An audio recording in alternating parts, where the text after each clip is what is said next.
Development Block Grant and Home Investment Partnerships programs funded through the Housing and Urban Development. Under the grant reporting requirements, the county is required to prepare a consolidated annual performance and evaluation report detailing the use and expenditure of the funds during the calendar year ended December 31st.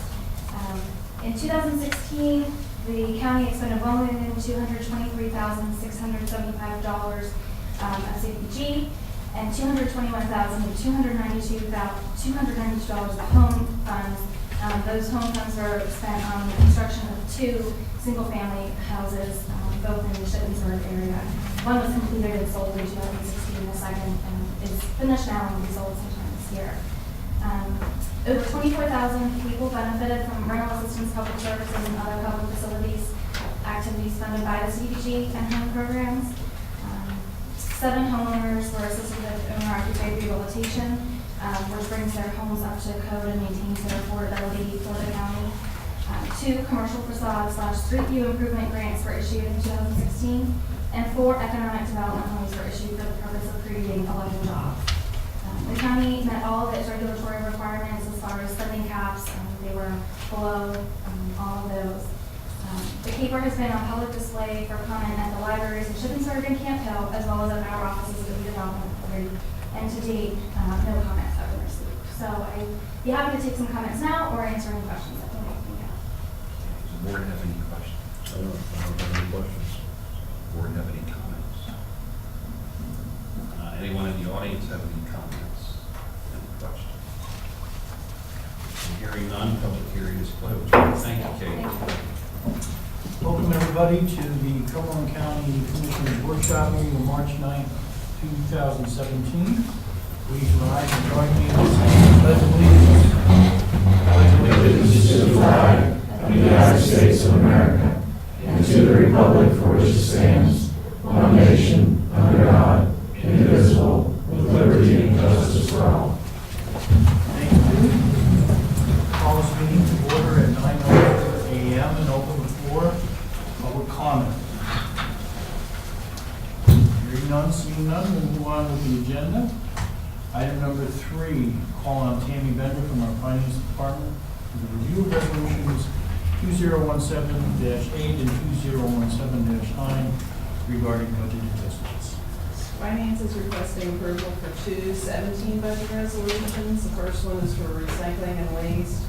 They're increasing revenues by $150,000 and expenses by $225,000 to set up the new e-recycling center. The second one is for criminal justice and intermediate punishment. They're increasing revenue and expenses by $322,976. It's a combination of 3 grants, one for $215,601 from the PA Department of Corrections, the Bid Trial grant. $75,000 for an AOPC grant for the MH Court Planning, and a $32,375 PCCD grant. There's also 2 2016 budget resolutions, one for children and youth, increasing revenue and expenses by $823,438.11. It's due to under budgeting for their salary increases. There's increases in their foster care, shelter costs. And the second one for 16 is mental health and IDDs, increasing revenue and expenditures by $423,852 for health choices, breed, investment funds, and community mental health law grant funding that was received and related expenditures for those funds. There's no impact to the general fund for any of them. Questions or comments? Yeah, just one question. It's anticipated that the expenses to set up the new e-recycling center will be covered by the fees that are going to be charged. However, if those fees are not sufficient, would that then be coming out of the reserve that we have in solid waste? Yes. Okay, thank you. Any other questions for Tammy? Thanks, Tim. Thanks, Tammy. Item number 4, call on Rebecca Urick regarding the commercial revitalization and child loan program request regarding Sound of Shears acquisition located at 1 Front Street, Shermanstown Borough, Shermanstown, Pennsylvania. Good morning. This presentation is going to be a little different than our usual. This is not about a business that is doing building transformations top to bottom, inside or out, or adding a second location, or capitalizing on emerging business trend or marketing trend. This is about a small business in one of our smallest communities. She would like to retain that business and retain those jobs in Shermanstown Borough. I knew of Margot years before I met her because I attended Shermanstown Borough Council meetings for a long time. And she was interested in opening an in-home hair salon, her house. However, there are codes and zoning regulations and such, and she wasn't able to successfully traverse all of those, so her project and plan were put on delay for a little bit, while I continued to hear about her plight and her interest in the business. The borough, of course, couldn't give in on the codes and the zoning, and she never gave up. She started working with the Shippensburg Small Business Development Center and looked for an opportunity to open that business. 2 years later, Kelly Johnson, who owned Sounds of Shears by Kelly, decided she would like to retire.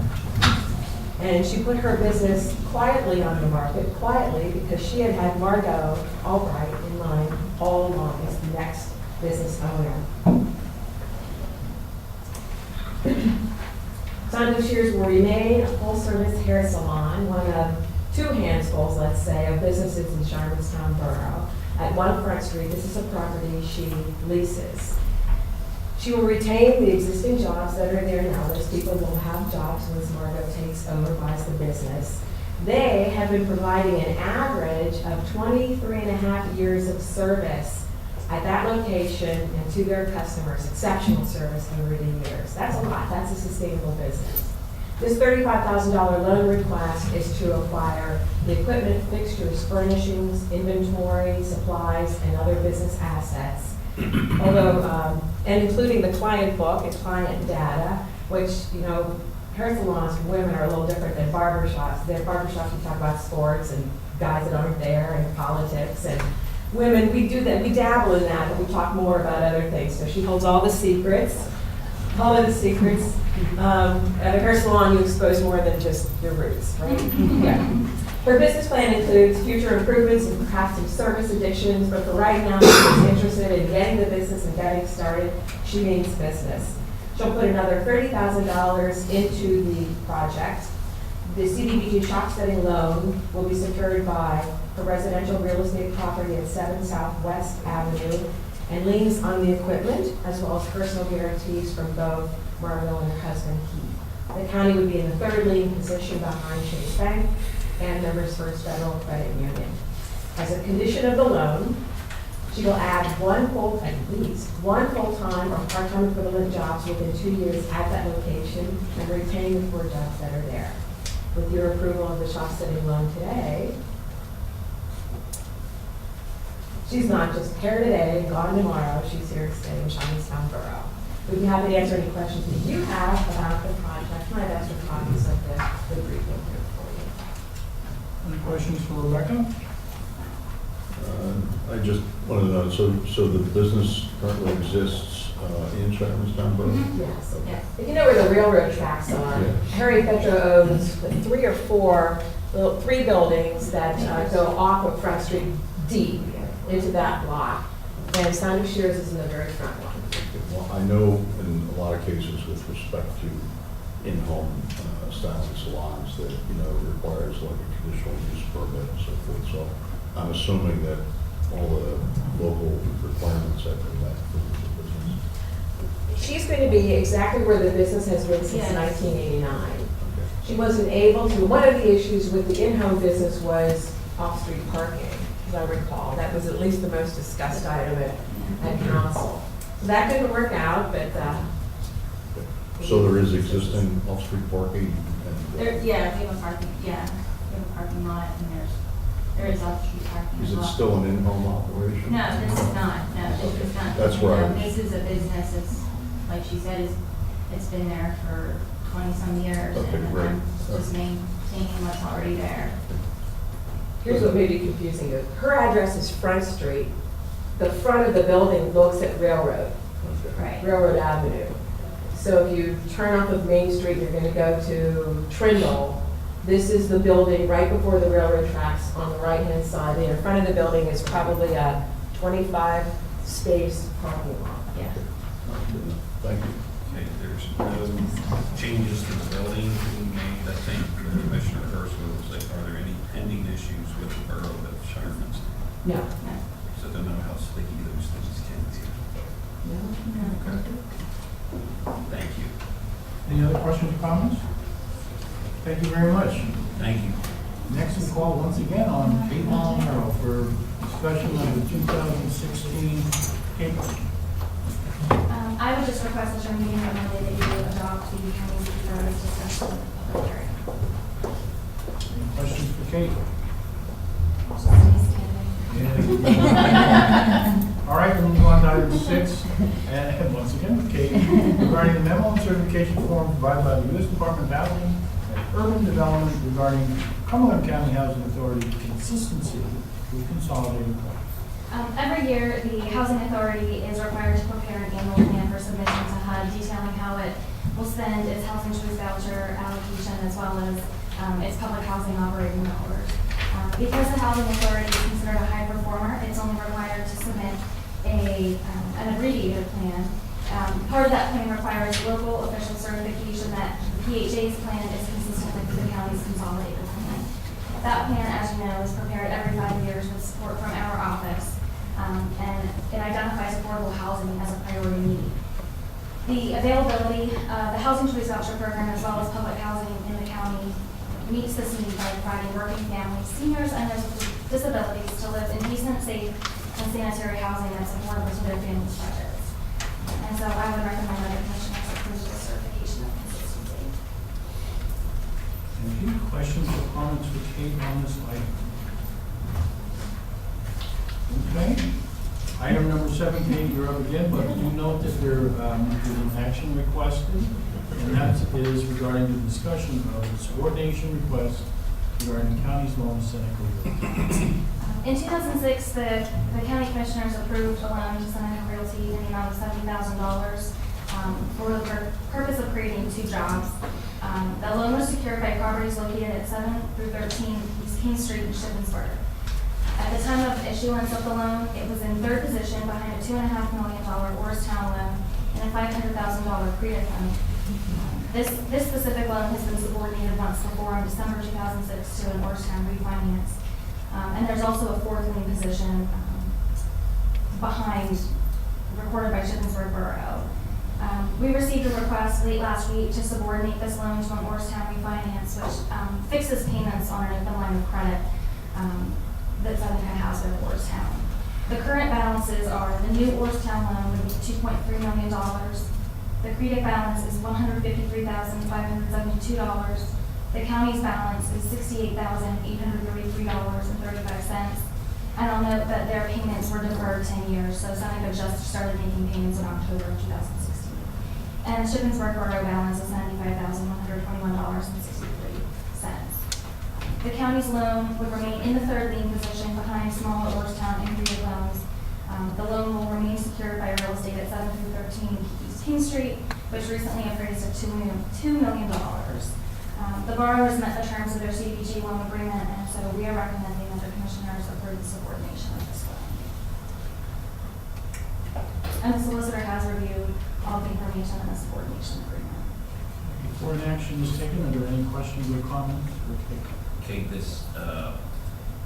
settlement is March 13th. The settlement is Monday, that's correct, which Is is why I'm asking for action today. Would any of you gentlemen like to make a motion on this? Yeah, I'll make a motion to approve the subordination request regarding the county's loan to Seneca Realty. The motions are second. I'll second both. Any questions or comments on the motion and request? All in favor of the motion, say aye. Aye. Motion carries. Thank you, Kate. Okay. Move on to item number 8, and I'll recognize myself. As part of its strategic objective for balanced economic growth in the county, Cumberland County has for many years pursued a program of farmland preservation.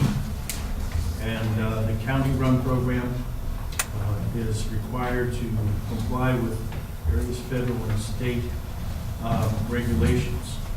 That program has been successful, but last year we began discussions with the Lancaster Farmland Trust with the notion of possibly developing a private-public partnership to expand or diversify the program whereby farmlands and other desirable lands might be put into trust. Those discussions have been fruitful. After discussing our needs and the services that the Lancaster Group can provide, Lancaster Farmland Trust came back to us with 3 options, which we're currently exploring. There's agreement that the first 2 options are things we would like to move on soon. The first option would allow the Farmland Trust to act on properties that otherwise might not be part of the county program, either in the near term or perhaps never. But the option 2, which is object here of item number 8, which is their intention, the Farmland Trust's intention to apply for National Fish and Wildlife Foundation Technical Capacity Grant to help our county expand and enhance its efforts to preserve the county's most productive farmland as part of option 2. And the goal of that option is to provide education outreach to farmers of the county, some of whom, because of their personal beliefs, may have in the past been reluctant to deal directly with the county. Working with the Lancaster Farmland Trust gives us options that we do not have. And this is basically an education and outreach campaign, and the grant is which the Lancaster people are going to apply for will cover the cost of doing that education and outreach. Are there any questions? I'd just like to comment, and Larry covered that very well. Lancaster Farmland Trust is a conservancy, it's a nonprofit operation, it's based in Lancaster. Lancaster County, which I believe has the most preserved acres, farm acres in the state, preserves predominantly most of its farmland through the state-county program that Cumberland County participates. Lancaster Farmland Trust probably accounts for about 30% of the preserved farm acreage in Lancaster County. And as Larry said, this outfit keys more into what's called the plain sect farmers, which are the Amish and certain Mennonite parts. These are folks who may not want to deal with a government, so to speak, so they feel more comfortable dealing in the private sector. Lancaster Farmland Trust has an incredibly good background, a good working record with not only Lancaster County, but other counties as well, and they've offered assistance to us. The grant opportunity that they mentioned to us would, as Barry said, help us look into, do we have a market out there that we could tap into by using Lancaster Farmland Trust, and to do so not as a replacement of our current program, but more of a supplement in addition to the portfolio of our farmland preservation program. I think this is a great opportunity for us. We have absolutely nothing to lose, and I would certainly recommend we move forward with this. I just have one question. It mentions here that if the grant isn't funded, that the cost is $35,000 to $45,000. It mentions if the county chooses to fund these activities.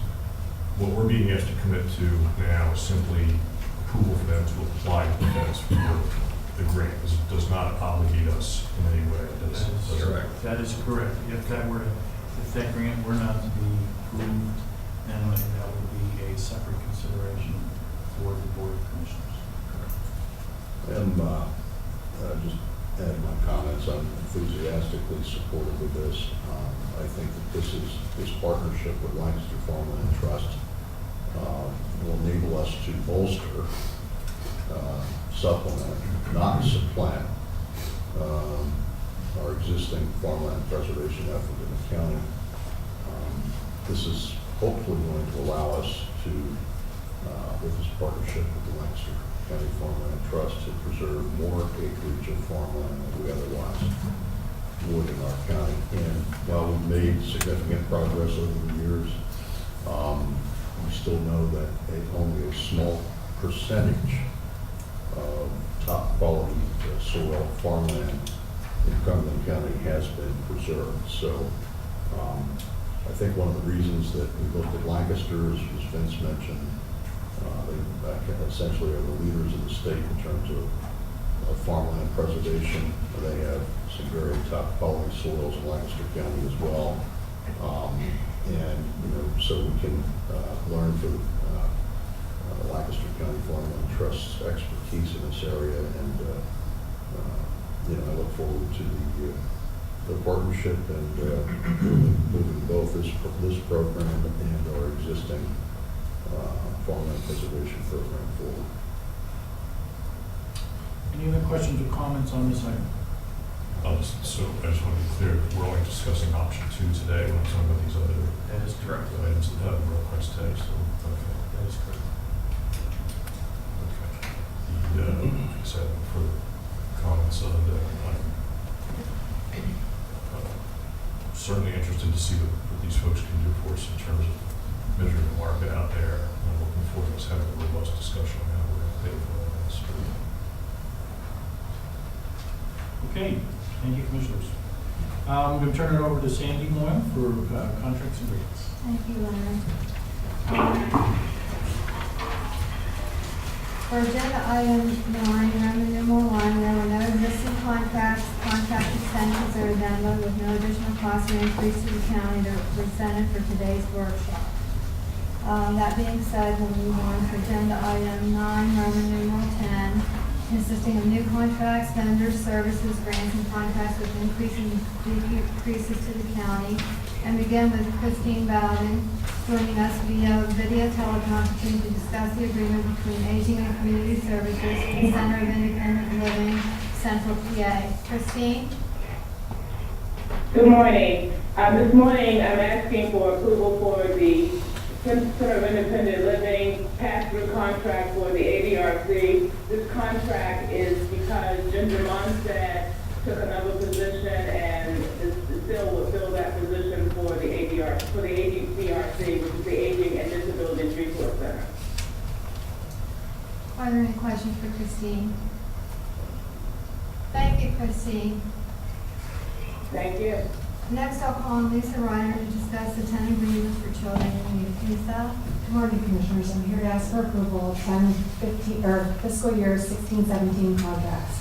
I bring these before you for approval once they're through the process and approved by the state, and we have sufficient documentation and justification from the providers when they're asking for increases, which a number of these have.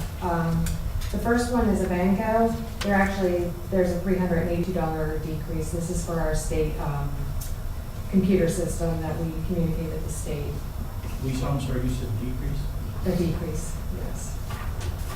The second one, PA Child Corporation. This is a brand new foster care provider that we've never contracted with before. It's just to give us more availability options for foster placements. And my understanding is they're willing to take the more difficult foster care placements so that they don't have to go into group home or institutional placements. Their rates are very comparable to the other foster care programs we have. The YWCA, this one actually has a 2% decrease in their hourly per diem. However, their maximum amount that we approved them for remains the same. The next one is the Glen Mills Schools. This is a residential provider that is used by our juvenile probation office. They're asking for a 3% increase. They've had minimal increases over the last 2 years. They're a very inexpensive residential program that's used by probation. They typically have 1 to 3 kids there. The Impact Project is a foster care placement that's used by our probation office. They're asking for a 2% increase in their programs. They did not have an increase last fiscal year. The next one is White Deer Run. This one is, we contracted with the provider for a probation office child, a juvenile that nobody else in the state would take this kid. They're asking for a 1.39% increase in their per diem. George Junior Republic, they're asking anywhere from a 0 to a 3% increase in both their in-home and out-of-home services. And then Cornell Abraxas, they're also asking for a 2% increase in their services. One of the big reason for the increase by these providers is they're implementing the Prison Rape Elimination Act that's required by the probation officers, which I understand is very expensive. However, their rates are very minimal increases. Lisa, these increases, you're giving us percentages. Yes. Do you have a dollar amount that you could equate for approximation? I do. For example, on Cornell Abraxas, their detention program, a 2% increase in their per diem would be a $5.76 rate.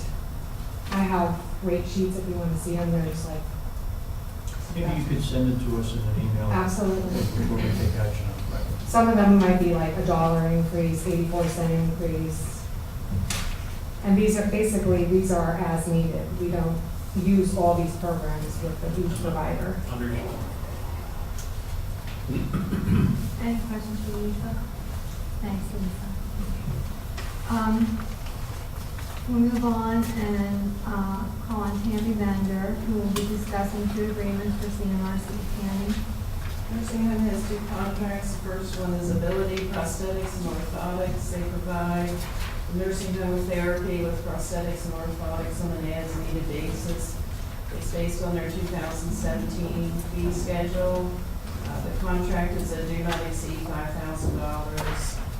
All purchases are going to be done through purchase orders. The second one's Physicians Mobile X-ray. They provide a nursing home with service for mobile X-ray, ultrasound, EKG, telephonic pacer check services for residents on a per occurrence fee. There's no change in the fee schedule from the prior year. And there's a $3,565.43 increase, and it's based on estimated usage increases. Are there any questions for Tammy? Thank you, Tammy. Next, we'll move on to Jared McIntyre, who's here to discuss the submission of a grant application to the Pennsylvania Department of Environmental Protection Agency for the Chesapeake Bay Special Projects Program grant. Grant is in the amount of $198,953. Jared?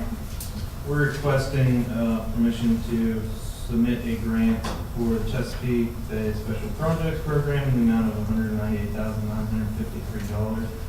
It requires no matching county funds, and this grant will be for best management practices for 3 separate farming operations in the county, and to help fund our PSNT, pre-side dress nitrate testing internship program that we provide to a couple dozen farmers every year and hire 2 generally in-county interns.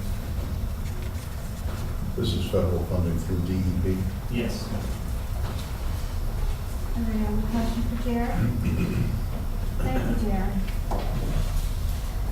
We'll move on to agenda item number E and call on, excuse me if I say your name wrong, Chris Robinstein from Silver Spring Township and Chief Michael Hope from the West Shore Regional Police Department, and his assistant Pamela Quick is also attending today.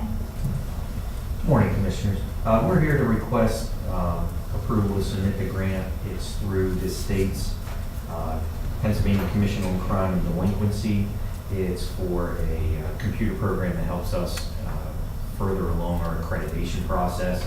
I do have an informational sheet for you if you would like on the program itself.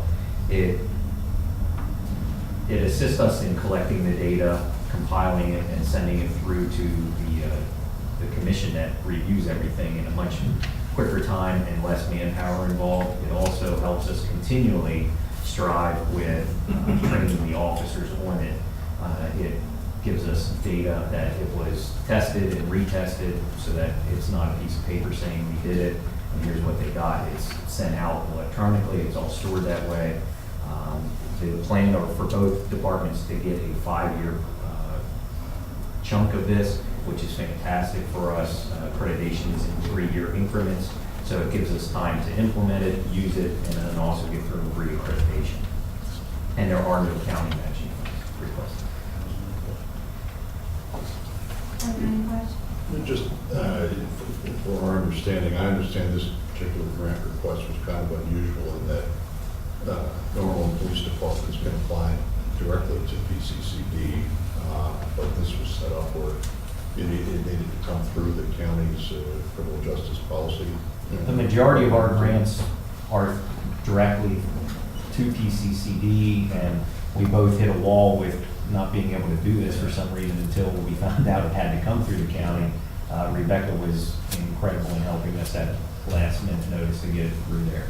And the other thing I understand is that all of the police departments in Cumberland County were notified of the availability of this grant, and They were indeed. Some already have it, and if you already have the program, you're not eligible for this specific grant.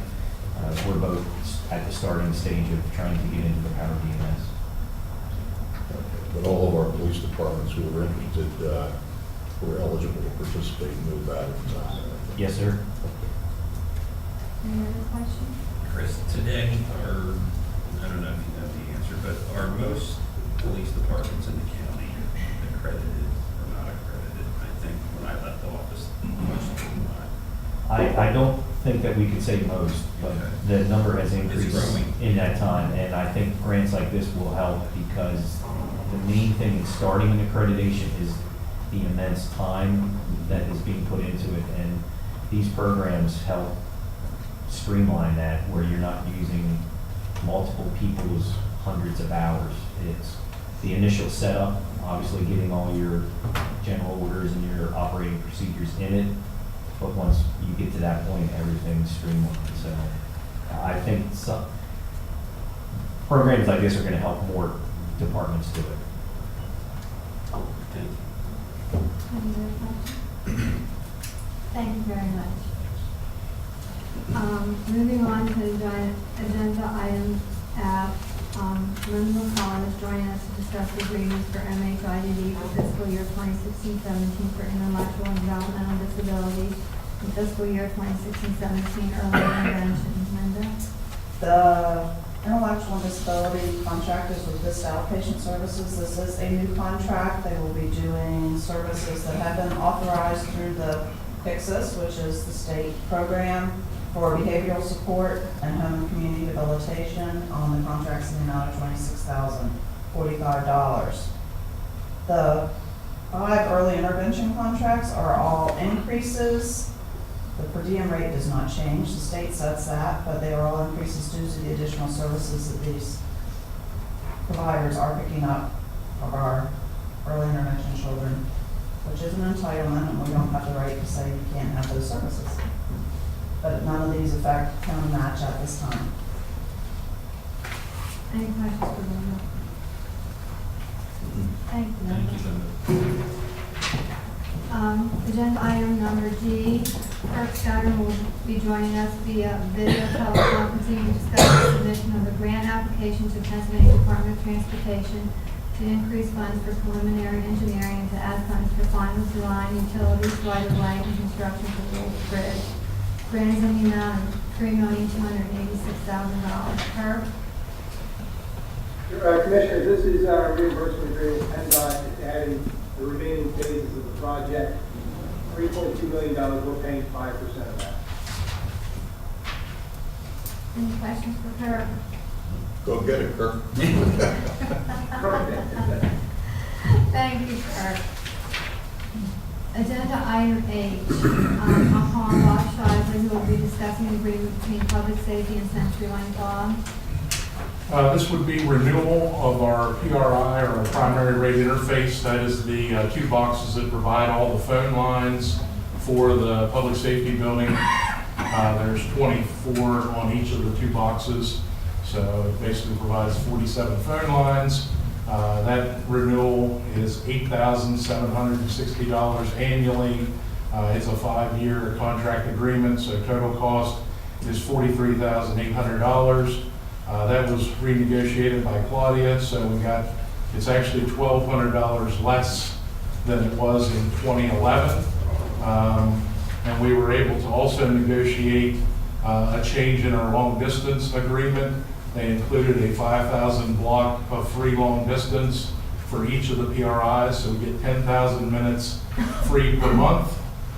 So actually it's a win-win. Our one long distance, which was separate on another bill, will now move to this bill. So that'll save us another $1,000 per month. So that'll be $12,000 per year separately. But this contract, $43,800. Questions? Is this eligible for reimbursement through? Yeah, it'll be 911 funding. Okay, good. Any other questions for Bob? Thank you, Bob. Thank you. Okay, we'll call on Kirk Steiner again to request. Oh, I was just going to keep going. I'm sorry. I was on a roll. Yeah, I'm gonna watch out for you. Thank you, Sandy. We'll move on with the non-contract part. This was part of game sharing. It was. Delegated, right? I gotta watch them all. All right, we'll move on to item. And again, Kirk, as Sandy mentioned, you're up next with a request to authorize advertising for the Green Lane Farms Bridge painting project. Good job, Larry. We're looking at a painting project for Green Lane Farm. We're looking for authorization to advertise that project. It's the second phase of a project for full rehabilitation. Our hope is to bid this and then pack it on to structural steel rehabilitation we're currently doing right now. After the project cost, we share with your paying. So Kirk, are there any federal regulations regarding what are the appropriate colors that can be used for this painting project? Yes, actually, this bridge is on the historic register, so we needed to have the paint selection approved by CHMC. And it should blend in nicely with the environment surrounding the bridge, of course. Which it does. Yeah, I picked it, but I have quite an eye for color. Only a wonderful shade of gray. Any questions for Kirk on this? Sandy, do you have any questions for Kirk? All right, thank you, Kirk. We better start it now. Item number 11, we'll go from the So sublime. here we go. We'll go from the sublime to the mysterious here with what has become an intrigue-laden project here, although the core of it has remained quite staid and predictable. And that's what Darby's going to talk about. And this is a criminal justice research consultant to establish baseline recidivism rate for the offender sentenced 2 years prior to the implementation of the Ohio Risk Assessment System. Good morning. Adult probation continues its quest to become an evidence-based organization, and a key component of that is that we know our recidivism rates. So if you recall back in January, PCCD approved grant funding in the amount of $22,000 for a baseline recidivism study, and shortly thereafter, the Board of Commissioners approved a request for proposal for professional services. So we've received those proposals back, and we've gotten 3 different proposals. The first is Crime Logic Data Analytics from Brooklyn, New York. The estimated cost is $11,450. And that's just estimated based on similar projects. However, they plan to bill at an hourly rate not to exceed $22,000. Really, we don't know much about the company. I tried to find some information on the website, there was not one available. The two other proposals we received are very similar. The second proposal was from Core Corrections out of Hudson, Ohio. They estimated the cost of $21,824. Their researchers are affiliated with the University of Cincinnati, where of course that's where the ORAS assessment tool that we're currently using was developed. And the third proposal came from Criminal Justice Research Consultants based out of Indiana, Pennsylvania. The cost of that proposal was $22,000. The researchers are affiliated with Indiana University of Pennsylvania. The work will be done, however, out of the research center at the Dixon University campus in Harrisburg, which I think is a good thing because of the local connection. They'll have on-site grant assistance assigned to the project and also on-site visits by the researchers. The head researcher, Dr. Anderson, and his staff conducted a similar study for juvenile probation approximately 4 to 5 years ago. Sam Miller, the chief there, has confirmed that the work was excellent, and he was very pleased with the outcome. So based on that information, I would recommend that the Board of Commissioners approve to proceed with the Criminal Justice Research Consultants, the group out of Indiana University of Pennsylvania. Any questions? Gary, I think you make a convincing case. Is there any significant advantage to the folks affiliated with the University of Cincinnati that we should consider? Is it, how important is that? Other than, and it's a big deal, other than the fact that they developed the ORAS assessment tool. I will say whenever we were working with the University of Cincinnati, they had a fabulous product. Their training and so forth, rated in Pennsylvania, was somewhat questionable. We did have some concerns with that. I'm sure they've come a long way with that now that they've moved into more counties in Pennsylvania. That was probably 2 or 3 years ago. Okay, and Sam's experience with the folks from Indiana, PA, has been very positive. Yes, sir. Any questions for Darby? Thank you, sir. Thank you.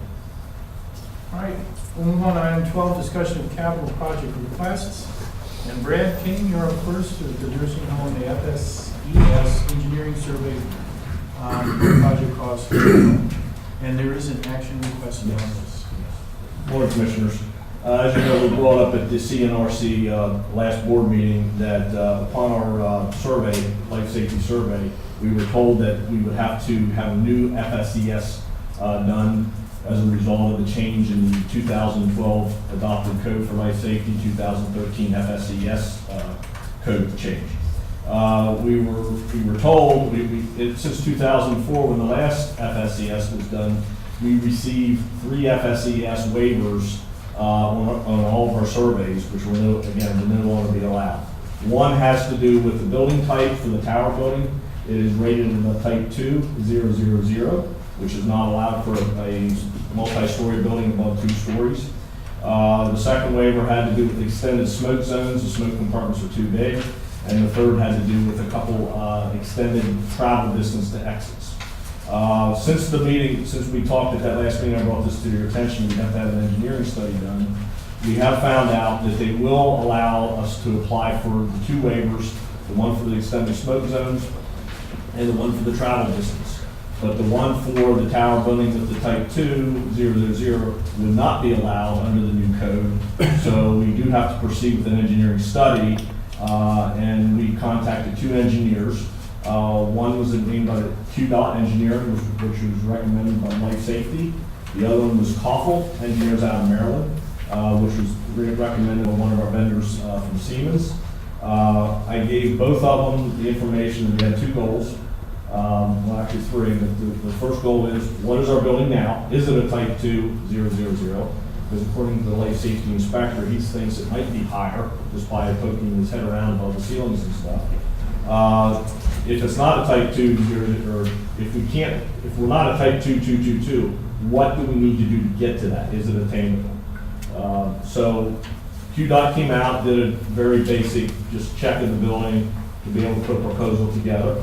Koffel did everything via email. I emailed them a lot of plans, prints, and everything else on past FSCS studies to be able to put a proposal together. We received the two proposals. QDOT Engineering came in at $225 per hour, not to exceed $10,000 to do their study, to put an FSCS together. That includes a presentation to the commissioners. Koffel Engineering, they came with two options. The first option was just a basic study at $4,500, which I don't think that's where we want to go. The option two was for an all-out FSCS study, plan submitted, the whole works, for $15,000, and that was a fixed rate according to their proposal. I just got word 10 minutes before this meeting, because I asked them to put the deadlines in these proposals, which QDOT did. Koffel is going to send that to me later today, but they also said that they forgot to put in the presentation to the commissioners, so it might be a little higher. Not sure what that'll be. If you go by the hour rate, I'd say a couple $100. So we have these two engineering studies. We have found out from life safety, we are on a time deadline. We had 60 days to have an engineer come out, do the study, submit a report, and then we would have to put a plan together, a plan of action, and submit it to life safety in 60 days. That clock started the day they were there for our life safety survey. So contacting life safety, the latest date that I could get was April 14th that we have to submit that plan to. I already submitted a letter for a waiver, the 5-year waiver, upon pending the study. That has already been submitted. I only have a deadline of a couple days to get that in, so that's been done. But our next deadline is the 14th. So I tasked both engineers, can you get out, get the study done, submit the reports back to us, and we can present it to the commissioners to make a decision how we want to proceed depending on the results of the study. Both firms said they could do that. So we have, what we're actually asking today is for action to move ahead with either or we might want to do both. The advantage maybe of doing both is we might we'll be able to compare the two different studies and maybe glean some information off each one. So you can go one or other. We actually go with both. If we go with both, we're looking at $25,000. Pick one or the other, depending on which one you pick, $10,000, $15,000. So, any questions? Yeah, I have a concern the fact that we're being faced with having to make this decision in such an expeditious fashion. All right. First of all, when you talk about they requiring us to do this, I have a question as to who is they. You said life safety. Are we talking Department of Health? Department of Health, Life Safety, Okay. and they're following CMS, the federal government. No, I understand, but we also understand there's a bunch of nursing homes throughout the state of Pennsylvania that are going to be facing this issue. Okay. Now you're seeking a couple of waivers here, but all I'm suggesting is that and we'll do what we have to do, I suppose. But I'm a little concerned about, you got to jump through this hoop. We got to do this by this date. Lack of notification, lack of it concerns me. And I think that we may want to communicate with some of our state officials about this, and or CMS or whoever we have to talk to with respect to these new regulatory requirements that are being forced upon us and the costs that could potentially be associated with them. So, I understand we, are now going to meet some deadline that somebody created somewhere. And I'm supportive of at least, I guess, the initial $10,000 maximum. But, at this point in time, I would hate to see us start throwing money into this thing. There's a lot of questions that need to be addressed here, and I don't know that we have all the answers. I agree with the time. I'm not very happy with the 60 days. The letter came out in December. I was at a seminar in September that was put on by the Department of Health and Life Safety about the new code changes. Nothing was said about the FSCS. That letter came out in December, that we'd have to go through that process, but again, nothing was said that, hey, they're not going to allow this type 2.000. But we have been discussing this internally and talking to commissioners on it as well for the last few No, I months. understand that, Larry, but within the past couple of weeks, okay? It hasn't been longer than that. We can move forward, But again, you know, I think a lot of our nursing homes in the state are going to be facing very similar situations here. And we've raised this with PACA as well, Mhm. which is the appropriate, and with whatever the private sector version of that, the trade association is as well. I think Commissioner Hertz's point is very well taken. As unpleasant as it is, and as perhaps unfair as it is, there's an enormous amount at stake here, which is whether or not we'll be, I don't mean to try to make us make a decision on the basis of fear, but this depends how this whole process, whether or not we're permitted to run a nursing home. The county, this is not for somebody's license, this is whether the county will be able to operate our current nursing home facility. So there's a lot at stake, and I would just ask, the thought of hiring 2 consultants rubs me the wrong way. On the other hand, given the potential expense and potential variation between one engineering, I think this is based on previous experience. We've had different engineers come and look at different things, everything from prison stuff to nursing home stuff, and there's always been some degree of variance, in some cases big variance in terms of what we're being told we have to do. In healthcare, I'm not a big fan of second opinions either, but in this case, it might be worth considering in order to have a point of comparison for something that's this big. It could mean the difference between doing enough to pass versus not enough to pass. It also could be the difference between having to spend a lot of money and maybe not so much money if there's a middle ground between 2 different views of how this.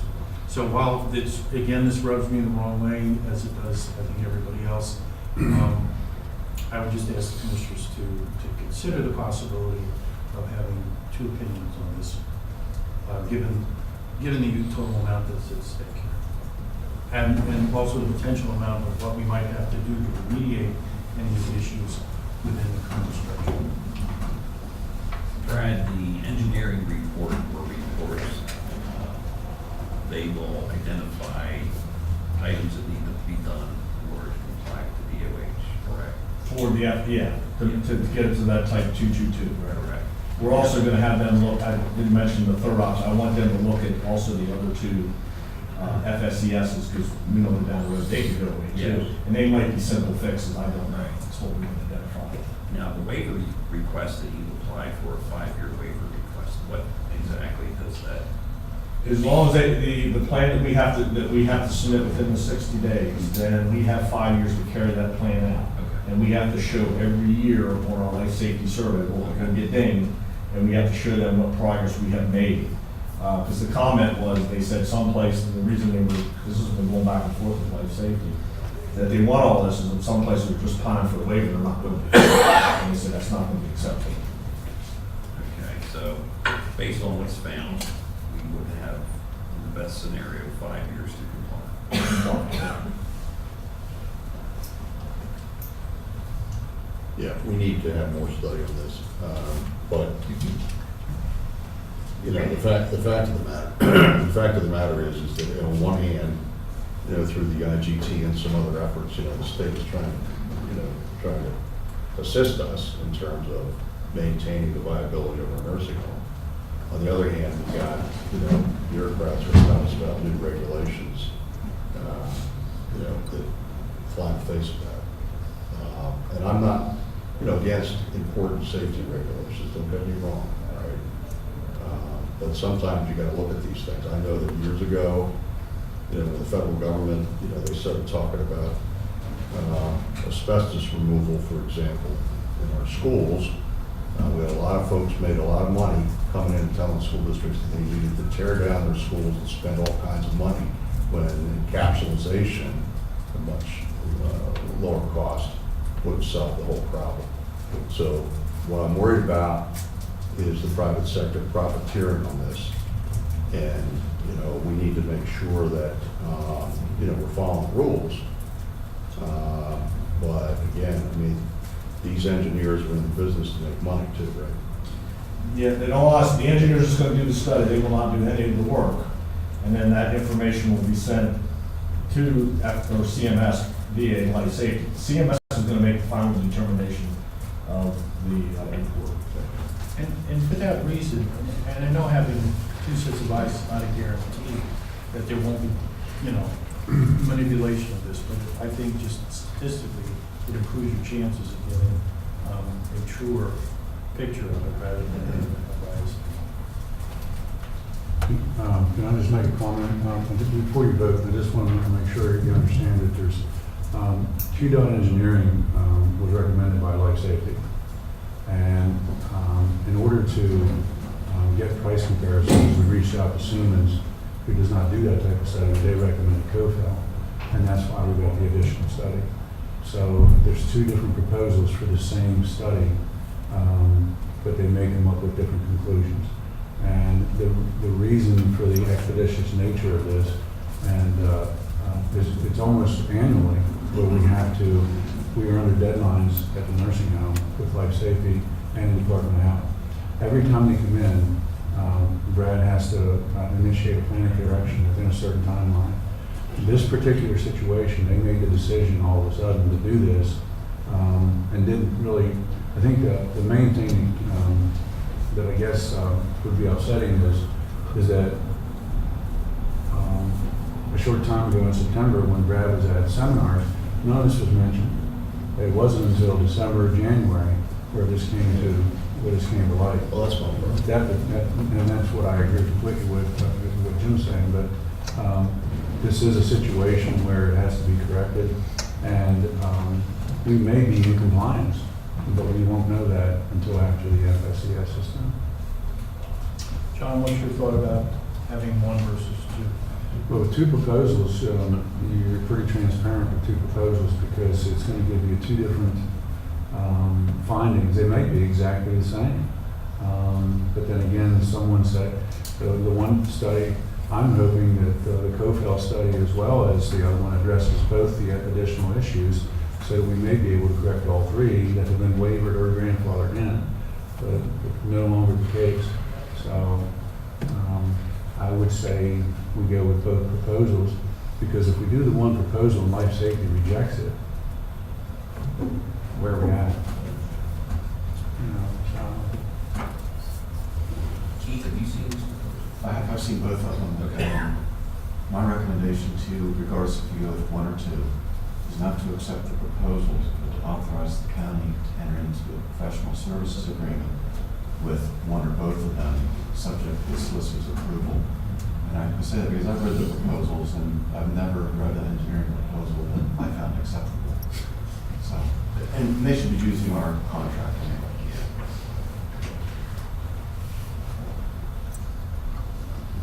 So could we then use, so there's now, I guess there's two decisions. Keith's recommendation is to proceed accordingly, rather than actually approve these things as it is to have them use our professional services. Then the question would be, would we want to engage one or two, or not do it at all, which I haven't heard anybody speak in favor. Is that fair? Correct.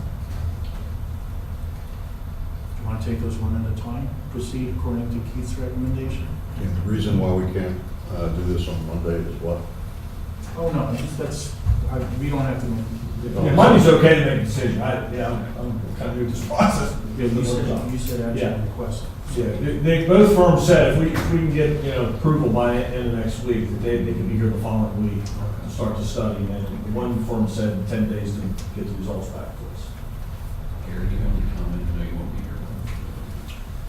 That's right.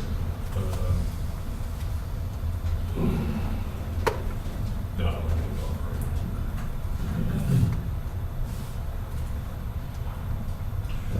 Well, I'd like a little more information, and if we could delay this until Monday, I appreciate that at least. So we'll amend the agenda and remove that, note that the action can be deferred until Monday. I think that, the idea of getting two opinions might not be a bad idea, but, I'm interested as to the process here and, what each one of the proposals, I guess they're identical or they're not identical. I don't know what we're talking about. So if we can kind of nail down some of the finer details, between now and Monday, we'll feel much better about it. It doesn't make sense though, based on what I'm hearing, if we get two reviews on this, just, as far as when the DOH comes back, they see two, they're in agreement or close agreement. I'm thinking we're going to submit the one. Yeah. The one with our plan of action. Right, but we have the other one Yep. as a backup. That's correct. So we do, I think that's an important kind of then question. Do we get to pick and choose? Yeah. Which one? Yeah, I would think, yeah. Okay. Yeah, And that's it might be involved. advantageous to submit them both if they were very similar? That might be great. Okay. I think. Larry, have we heard back at all from PACA at all? I have not, Yeah, from what I understand with PACA, we must have been the one that triggered it. And then after that, I guess they had a couple other calls. It just didn't come up until they started hitting their surveys. So somebody that's late in the year may not know about this yet. Other than now the PACA knows, and I'm sure they're going to be bringing that up at their meetings. and I think both proposals have been shared with the commissioners, is that? I don't know if they were forwarded. I have copies here. Now, I'll make sure that I have them both on there. the deadline's not in the one. That's supposed to come later today. That's the one that has to be revised. The other one I just got back last night with the date. So I told them I needed some dates put in there. Right, so if the commissioners don't have them, I will immediately forward them to. And there may be some questions that come up between now and Monday. And you're sure that waiting till Monday is acceptable? Yeah. I think it'll strengthen the process I will forward you that one later on today. with revision. Thank you. Thanks, Brad. And I also want to thank, I know Brad did a lot of work to pull this together, and I want to commend him. And the support John provided for pulling together a lot of complicated stuff very quickly. And John, because a good deed goes unpunished, you're up next with our favorite topic, the showers at the prison. Yes, Commissioners, as you know, I've been tasked with working on these showers and a remedy for these showers since 2013. There's been several different applications put on the walls in the showers, and they've all failed. Painting, epoxy, different types of applications, called in all kinds of different paint representatives, and to make a long story short, the prison board was asking that we reach out and try to find different alternatives to solving the problem. I contacted a company in Dallas, Texas that did stainless steel shower units as kits that are installed in the existing showers. And they send us the walls, the flooring, the ceilings, and we would install them. The total cost to do that for 25 showers is $168,246.86. That's based on our dimensioning. After they received the PO, they would fly up and they would come in and confirm all dimensioning. They'd go over all the installation details and all of the things that we would have to do with plumbing to make this work. I've been working with Earl Wrights also at the prison, and he informs me that this would not affect the general fund, but would come out of the canteen fund in the prison. And it would include 25 showers. And if we do move forward with this, it would solve any flaking or any type of situation where a law application would not be acceptable because it would be existing stainless steel units. Stainless steel does require some kind of maintenance, but it doesn't have any, it's not layers, it's one solid thing. So you have to maintain them so there's no mold or things like that, but you wouldn't have the inherent potential that you have with something that has some kind of sealant or paint applied to the surface. And I know you've exhaustively researched this thing, so at this point, John, I think everybody would like to see this. I don't want to speak on behalf of the commissioners. I think everybody would like to see this problem put behind us. There was another option, ceramic tile. We pursued that. But if you put ceramic tile on the existing wall with the existing application and that starts to flake, the ceramic tile is going to come off. So this seems like a viable solution. The tile would be grouted in place. It'd be grouted in place. Then you would have grouted Cleaning and ground problems. My son, who's a civil engineer, redid my deck that I had painted, and he asked me, did you scrape off all of the old paint? And I said, well, I got most of it. And he just started today. Yes. All right, any questions for John on this one? No, I'd just like to make a general comment, you know, and it has to do, I know our solicitor was not here, I was not here, but, you know, this expense, even though it's coming out of the canteen fund, should never have been necessary. And, you know, with respect to contracts, construction contracts moving forward, you know, when a contractor doesn't perform, I hope we use this as a learning experience to make sure that we, you know, have sufficient recourse to make sure that the work was properly done. And this has been a fiasco that I learned of when I became a county commissioner. It's been going on ever since then. So I just think it's, you know, put this in the notepad of what not to do in the future, or how to do things better in the future when we have these large construction projects. All right, thank you, John. Thank you. All right, next up is Bob Shively with Public Safety Text to 911 Services. The total project cost of $60,000. Commissioners, we're looking basically for concept approval or the capital project approval. This project will be going to bid, so we're looking for approval of the project Monday if you're so inclined, but it would provide the conduit for text to 911 for the new phone system. The cost is a $10,000 setup fee and then $10,000 a year maintenance for a 5-year contract. It's done through a third-party vendor. There's basically 2 vendors available, but again, it will be going out as a request for proposal and bid package. We've been in contact with Solicitor Brenneman and Finance, and it needs to go out to bid. So at this point, based on some of our initial quotes and quoting, that was the pricing, but we're not sure what the final project totals will be based on bid. So essentially, this is a request to put out proposals. Yeah. Request for them. So but according to Finance, we needed to get approval of the project, and then we'll be back to get, once the bid package is done, we'll be back to request authorization to advertise. Chester County Commissioner Michelle Kitchline had sent me an email about what they're doing down in Chester County, you know, something about a 911 app and all that. Is this similar to what we're doing, or do you know? I think I forwarded that to you, Bob, to take a look. This is not an app. This is basically making the pipeline. Okay. This creates a virtual private network for the traffic of the cellular providers. So they will coordinate with the 4 main cellular providers. It's Verizon, Sprint, AT&T, and T-Mobile, which are the ones that do text to 911. They create, set up, and develop a virtual private network that connects the cellular providers from their switches to our 911 center through the new phone system.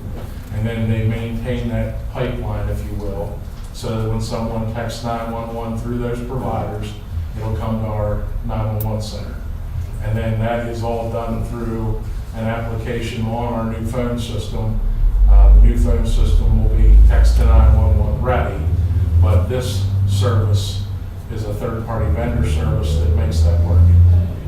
I think it's going to be a great asset, I think, especially like if you have a situation with a home invasion, you know, you're not in a position to be able to talk over the phone. You can text for help, you know, right to 911. Anyway, I was just intrigued by what they're doing in Chester County. I don't know whether that's similar to what we're doing or the same thing. And, you know, I'm still kicking and screaming in the 21st century. So it looked like what they're doing in Chester County is pretty neat. I didn't have a chance to really get into it and review it, but in any event, we're moving forward into the future. Okay. Any other questions? And this can wait till Monday. correct? Yes. Thank you, Bob. All right, item 13, Commissioner Liaison Reports. Chairman, you please roll. Yes, later today, I'll be attending my first meeting of the local emergency planning committee. I'll have an update on that at the next workshop. Also have an update on the Citizens Advisory meeting, which was earlier this week. The main topic of discussion was our CYS department. They had a licensing review in December 16. There were noted instances where some of the dates were missed on the cases, but nothing real critical. The inspectors stated that our caseworkers know their cases and do a good job. CYS reviewed several cases with drug and alcohol collaboration, and issues there are length of time from identifying the drug and alcohol issues to obtaining treatment. The time frame can be quite long and needed work. CYS is working with the DA office to develop a new process to help improve this time frame. Also, CYS has created 2 caseworker 3 positions that will carry only substance use disorder cases. The hope is this will create some internal DNA experts in CYS. The agency administrators report. Turnover continues in the agency. Nikki McElwee is conducting stay interviews with the staff to help identify why they come to work and continue to work here. Once she gets these completed, more information will be forthcoming. Moving on to our library system, they ratified the renewal of a $1 million certificate of deposit at F&M Trust at a rate of 1.2%. The meeting was also noted that the Wi-Fi expansion has been a big success. We're glad to hear about that. The board did approve the 2017 county performance goals, which are tied to the memorandum of understanding that we had. Some additional information. March 1st was the first day for the Longwood Gardens Community Read. Regarding state funding discussions, Governor Wolf proposed the library subsidy would be pretty much level for that period of time. The Pennsylvania Library Association will be working with their lobbying firm to request a modest increase in funding to libraries. Regarding the executive director search, there were 10 applications received, 4 of which were selected for interviews, which the first round was held on February 28th and March 2nd. 2 or 3 applicants will be selected for a second round. Larry, you might have a little more data on that. I have a date here the week of March 6th or March 13th. Right. There were 4 people chosen for interviews. One of them, we decided to not pursue their candidacy. First round interviews were held, as Commissioner Kuhl mentioned. And there is a second round interview tomorrow with, I think there, at this point, I think there are 2 finalists. So I think they'll make the decision as soon as possible, maybe as soon as next week. Okay. Thank you. That's all I have. Thank you. Any questions or comments from Commissioner DeBruin? Mr. Herzog. Okay, well, bear with me here for a couple of minutes. I've got my report is a little bit longer this time. The Harrisburg Area Transportation Study Coordinating Committee met on Friday, February 24th. There was a reorganization of the HATS Coordinating Committee. Commissioner Hayes from Dauphin County was reelected chair. Commissioner Steve Naylor from Berry County was elected vice chair, and Harrisburg's representative Jackie Parker was elected as the Coordinating Committee secretary. As we're aware, a number of important highway and road improvement projects are underway throughout the central Pennsylvania region, in District 8 in particular here in Cumberland County.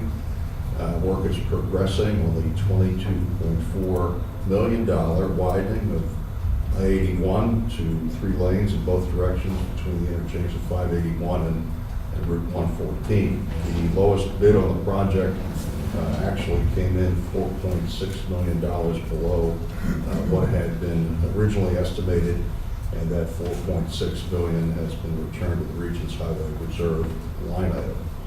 The I-81 widening project, which is scheduled to be completed, keep our fingers crossed, by May of next year, will include the installation of median barriers for those few miles between I-581, i.e. the Capital Beltway, and Route 114 on Interstate 81.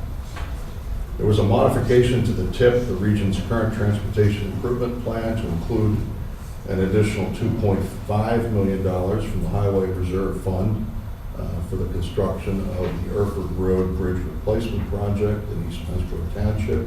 The increase is attributed to an increase in pre-bid estimates, and as a result of the use of accelerated bridge construction techniques, reconstruction of abatements, additional maintenance, and the protection of traffic during the project, and additional roadway construction for wider approaches along the pavement, depth changes. The Erford Road Bridge Replacement Project is scheduled to be let on April the 6th.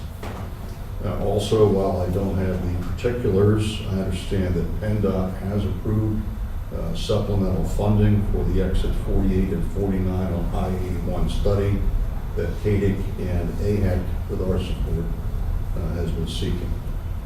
The HATS Boarding Committee, meanwhile, approved a letter from HATS Chairman Hayes that I had a hand in helping to craft and working with local officials to the chairman of Norfolk Southern Corporation, expressing our extreme disappointment in the rail carrier's failure to act as a good neighbor to the communities of our region, and in particular with respect to its bad faith negotiations and treatment of Cumberland County's very own Lower Allen Township. So here's the scoop on that. For over a decade, our friends in Lower Allen Township have been seeking approval from Norfolk Southern for a safety improvement project to permit pedestrians and bicyclists in the vicinity of the Township Park and Gettysburg and Orchard roads, instead of dangerously crossing over the rail line, to cross under the rail line using an existing masonry arch culvert for what was known as the Cedar Spring Run Trail Project. The township jumped through all of Norfolk Southern's hoops for consideration of the project, received notification in 2006 that Norfolk Southern had no objection to the project, and then incurred $130,000 in taxpayer expense, $88,000 in consultant fees, over $30,000 in legal fees, and $11,347 to Norfolk Southern itself for project review, only to be informed at a PUC field conference on June 23rd of last year that Norfolk Southern objects to the project and was pulling the plug on it. The letter very clearly expresses our Metropolitan Planning Organization's frustration with Norfolk Southern, noting that Norfolk Southern's handling of this represents indifference to the kind of public-private cooperative partnership we should be able to expect from one of our nation's major rail carriers. I've been in touch with Ed Black, the chairman of the Board of Commissioners of Lower Allen Township, and he has expressed his appreciation for the action of HATS in sending the letter and our involvement in the matter through HATS. Finally, as my colleagues are already aware, I again pressed the case with PennDOT's representative at HATS with respect to our board's position seeking PennDOT action on the installation of safety median barriers to prevent deadly crossover crashes on Interstate 81 in our county and throughout the region, and we hope to learn more on the status of our request in the very near future. The statewide 911 advisory board, on which I serve as a voting member for the state's third and fourth class counties, met Friday, March 3rd, Our county's very own Justin Smith remains a very active member of the advisory board's technical committee, very involved on the GIS end of things with respect to our movement toward GIS and next generation 911 development. In conjunction with the state's new geospatial board, PEMA is moving toward a statewide contract for flyovers, which save our individual counties big bucks in the future. As for a funding update, from the $1.65 per device 911 fee statewide, the new structure is generating about $112 million more annually than was generated prior to Act 12, and all counties' 911 operations are reaping the benefit of that in terms of lowering the property tax cost that's necessary for our 911 operations. PEMA will be conducting audits of all counties starting next month, and in fact today, thing underway right now at our public safety building, we are hosting a PEMA regional funding workshop meeting for counties throughout the area. The goal is a standardized accounting and reporting system by all counties starting next year, along with our public safety folks. Our Dana Best is also attending on our behalf at that meeting this morning. PEMA and the advisory board, with the assistance of the funding advisory subcommittee on which I serve as a member, is moving forward with an RFP, can't read my own writing, for call accounting software in the ongoing attempt to standardize and fairly assess call volume so that it can be included as a factor in the statewide funding distribution formula for counties going forward. A lot of burners in the fire, a number of subcommittee meetings are planned in the near future. Much more action is expected at the next full advisory committee meeting in June.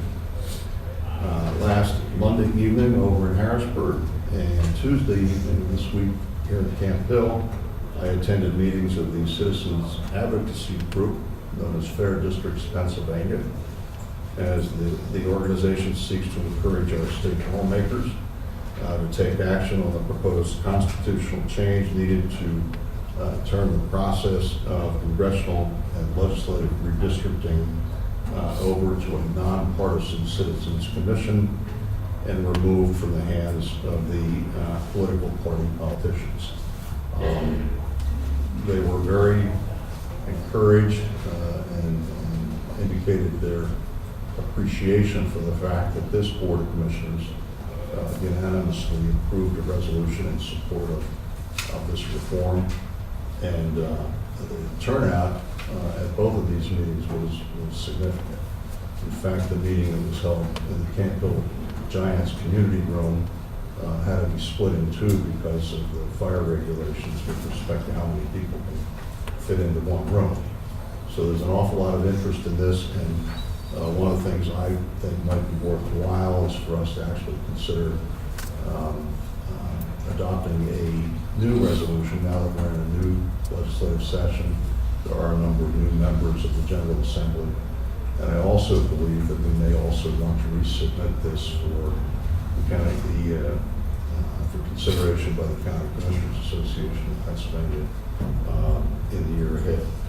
Understand that Lehigh County followed our lead in adopting the resolution, so we're no longer the only county in Pennsylvania to support this change. Done yesterday, Vince didn't cover it, but I was pleased to join Commissioner DiFilippo, and I know Commissioner Eichelberger had another engagement. Dentist. What's that? Dentist, okay. But Vince and I were there to welcome the opening of the new Weiss supermarket in our county, which is located right off of Northville Road, actually off of Valley Road in Hampton Township. It's a tremendous investment from a company that actually is in Pennsylvania, and or has a headquarters in Pennsylvania. I know we have another supermarket chain that has a headquarters here too, but they're actually from Pennsylvania. So anyway, it was nice to be there for the ribbon cutting. 200 new full and part-time jobs are created. And it is one heck of a store, and my wife is already bugging me about going there, so. But anyway, it's another consumer choice, and competition is good. That's all. Any questions, comments? The Weiss market that opened is really, it's unbelievable. I mean, you gotta go see it. And, Like a city under a roof. Representative Rothman was there, Senator Regan was there, all of the, or most of the Hampton Township commissioners were there. I think one or two of the East Bend commissioners were there. But just a very impressive business, and we hope it does well. And Jim, the comment on the voter redistricting issue, I think it's, would certainly support a new resolution for this year and push this again in CCAP. It was very close last time to passing, and I think maybe this time we should pop it over the top because it certainly needs to be done. Okay, thank you. Commissioner Eichelberg. I guess the next time Commissioner Herzler says his report is longer, the obvious question is, longer than what? And I guess the answer is a soccer tournament. Anyhow, a handful of items here. So I know we've got a lot more business happening. So, real quick, the Planning Commission, I did get an update from Kirk, and thought I'd pass some of this along, even though we've dealt with a lot of the planning issues. Planning Commission has secured $75,000 PennDOT grant that will go into the updating of the exit 4849 study, the planning and engineering, being pursued in conjunction with Army Heritage Center and through the Economic Development Corporation. And that study is going to be looking at safety and mobility issues in light of recent and projected future growth, and how the current split interchange configuration can support that. That's a direct quote. Also, the noteworthy in Cumberland Borough, you may have seen in the news reports, has adopted borough support for the downtown revitalization effort, as for our planning folks have been instrumental in assisting the downtown revitalization organization there. And there's been some debate about local participation, local funding by the borough. That actually passed 7-0 by the council once the information requests were met. So that's certainly a good indication of municipal support there. We wish them well. The planning department is going to continue to be involved there in helping them seek some great opportunities and provide some other resources, as they have done in other municipalities as well. The next round of the land partnerships grants will be released shortly. We will be hearing more on that. And also, I have the dashboard, the monthly dashboard that is handed out to the Planning Commission, and I will provide copies to all you on that. There's a summary, and then if there's any questions, you can follow up with me or with Kirk on those. So that's planning. MHIED meeting is next week, next Thursday. The topic will be current trends in early intervention. I attended my turn to attend the Drug and Alcohol Commission last week on behalf of the board, and a pretty extensive agenda, a bunch of housekeeping in nature or items that we've already covered. However, I will touch on a number of things. A lot of discussion regarding the proposed budget for the Commonwealth, what the impacts might be. Jack did provide the commission with several handouts that I don't believe we have, including some detailed information from the CCAP that's provided to some of their government relations, their contract government relations assistance. So obviously some speculation, but some facts in here in regards to what the impacts would be if that proposal, if the governor's proposal would pass, and what the likely impacts are in general. So I'll be happy to pass those along to you and choose to read or discard. There was considerable discussion surrounding the budget, obviously, and Jack also provided a very interesting chart regarding both counties. That obviously has a good agenda there with Perry County. And he provided a breakout of impacts in regards to if there are any changes that would possibly be made to the MA expansion that was enacted, I guess, last year on mental health and substance abuse treatment. It's very insightful. I'll be happy to pass that along as well. Also, an update on the collaboratives of control coordination services. Just a little chart regarding the upward trend of participation there among the counties of South Central Pennsylvania.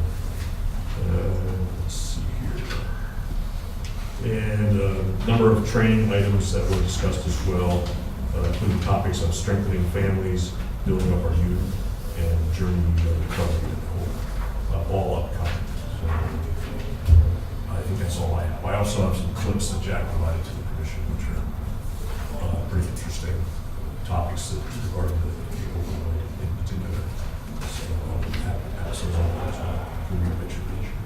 That's all I have. Questions, comments for Commissioner Arnold? Thank you, Commissioners. We're on to item number 14, the right to report following executive sessions, February 27, 2017 at 3:05 p.m. regarding personnel, March 1st, 2017 at 10:15 a.m. regarding the litigation. I would also like to make a request from the executive session following this regarding personnel issues. Inquire as to whether there's any other business to be brought to the Board of Commissioners. Hearing none. I have a quick go to the order, if I could. It is Change Your Clocks weekend, so for public safety, you could change your clocks, change your batteries, package the fire escape plan 2 ways out. That's all I have. Drop, tuck, and roll. Yeah. Thank you, Bob. We are adjourned.